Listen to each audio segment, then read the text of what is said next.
How to use Photoroom for YouTube thumbnail. In this video, I'm going to show you how you can make YouTube thumbnails. First of all, open the application.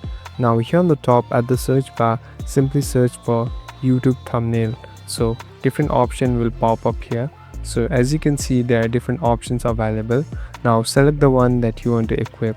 Now here in this editing platform, now you can directly replace this photo with your own photo. Just simply tap on this replace button, and here I'm selecting my photo. So here it will automatically skip the background and it has been enabled in this YouTube thumbnail. Now you can even make different edits and different actions here.